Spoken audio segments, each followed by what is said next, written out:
Bob, you mentioned the importance of having your legs and your whole body in shape. I know that you don't run much with a football, but I do know that you have several plays in the playbook for the Dolphins in which you can run, and I have seen you run several times in the Orange Bowl. How would you evaluate the position of running to a quarterback as opposed to holding the ball, handing it off, running the team? I think the quarterback ought to leave the running to the running backs. No, I think occasionally a play by the quarterback is good, but I'm thinking professionally now in football that the quarterbacks get paid too much to perform their art, and that's passing and leading a ball club and knowing the defenses. He shouldn't be out running around where he can get hurt, and that's why he's going to hurt his ball club. But a quarterback draw is about the only running play that we have in our playbook that I'm supposed to run the ball, aside from a quarterback sneak. Does the coach get mad at you if you ever have to scramble and run the ball? Occasionally he does, and this is a busted play. I don't start out scrambling from the inception of the play. When it's called in the huddle, it's not a scramble. The only time that I break out of the pocket and scramble is when the receivers are covered and the protection is broken down, and some other quarterbacks who don't have the ability to scramble would just fall down and take the loss. And I have the ability to scramble out of the pocket to give my receivers 3 or 4 more seconds to get open, or if they can't get open, to at least make a positive play out of a busted play and run upfield and get some yards and make it a positive play. And that's the only way I look at scrambling. And young quarterbacks should not think about scrambling right from this time they get the ball from center. Only use that as an extra added device for the offense against the defense when the play is busted and it won't work. But stay with the original play as long as you can.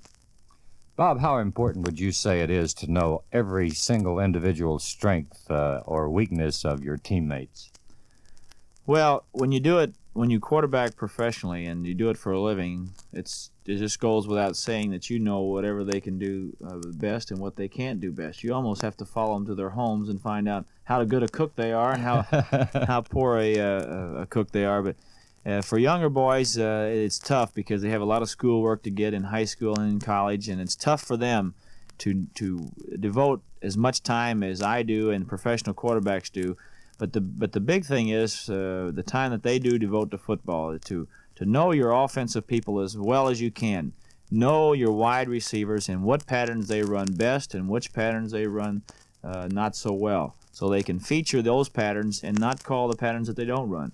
If it's a crucial 3rd and 10 situation, you certainly don't want to call a pattern that they're not capable of running that well. Also, you want to know the capabilities of your running backs.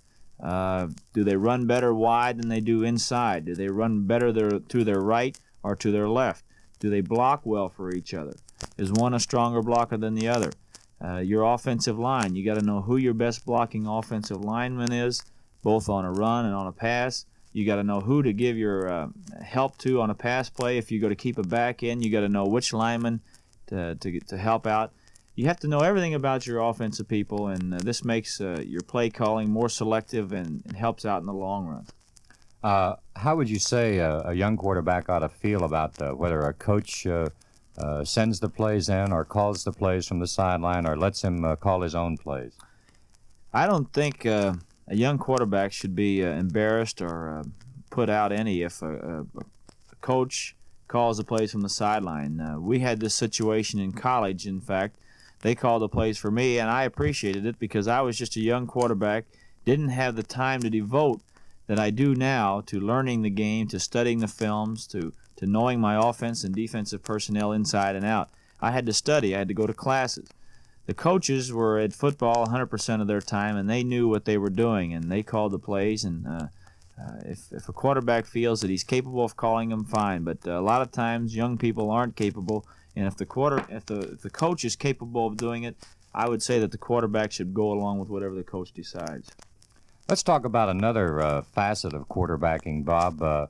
We've talked about how important it is to know your teammates and their strengths and weaknesses. It's pretty important to know what the opposition's strengths and weaknesses are, too, isn't it? Well, that's what the game's all about. If they get a guy over there that's got a bad leg, you're not going to wait around to the fourth quarter to find out how bad it is. And this is only normal. This is what we do. And again, going back to what we said offensively about the knowing your offensive people, it's even more important to know each and every person on the defense, what their strengths are and what their weaknesses are, and to attack them at their weakness and to attack them at their strengths if that's what you want to do. But by the time the game comes on Sunday, for me, I could almost write a 3-page essay on each and every player on the defensive team. That goes from defensive tackle, defensive end, linebackers, defensive backs, and this is what the young people should try to do also with the time that they have.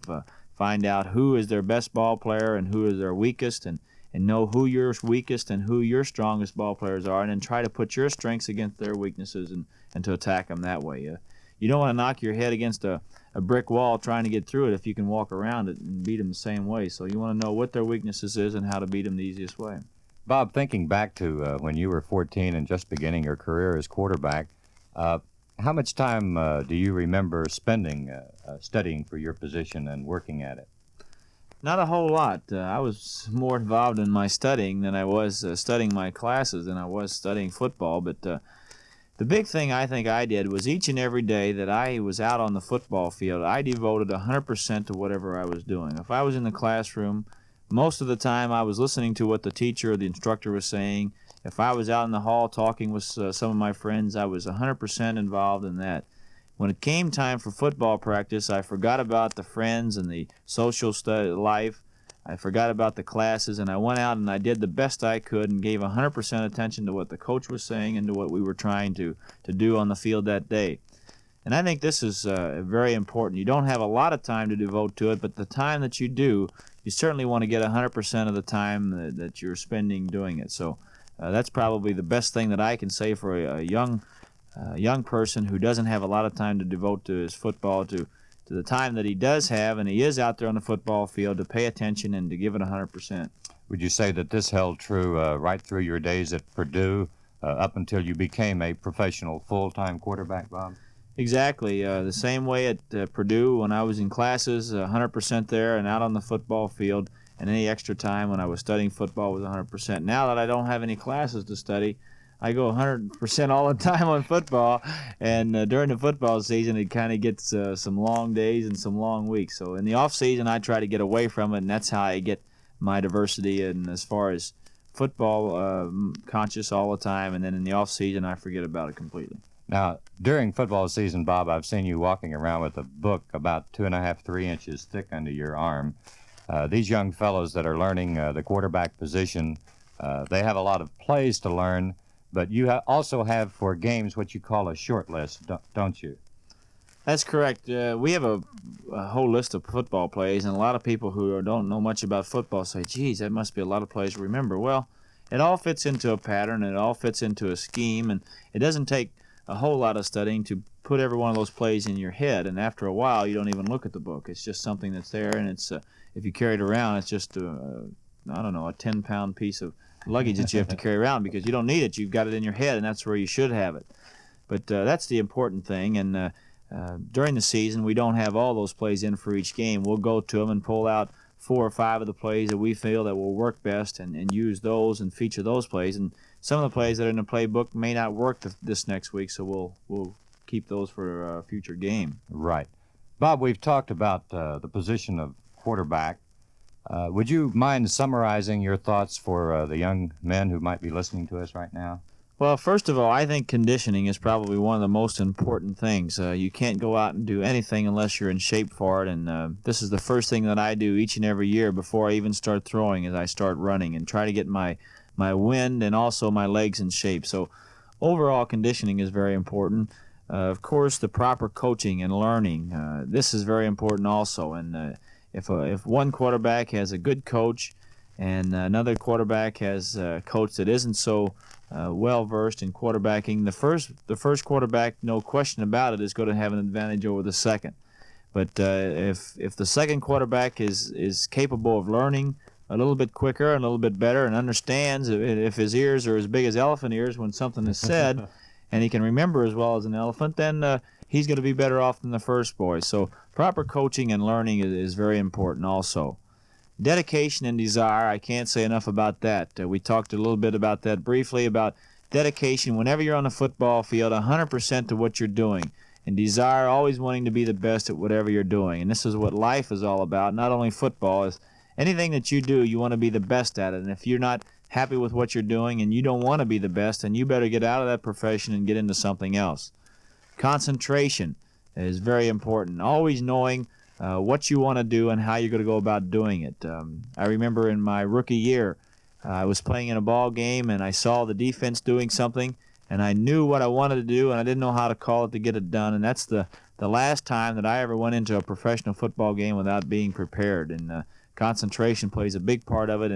And there's an old saying around, at least the Miami Dolphins, that you play the way you practice. So each day in practice, you should have the same concentration and the same drive and motivation in practice that you do when you play the game, whenever your game is scheduled. But practice, you play the same way you practice.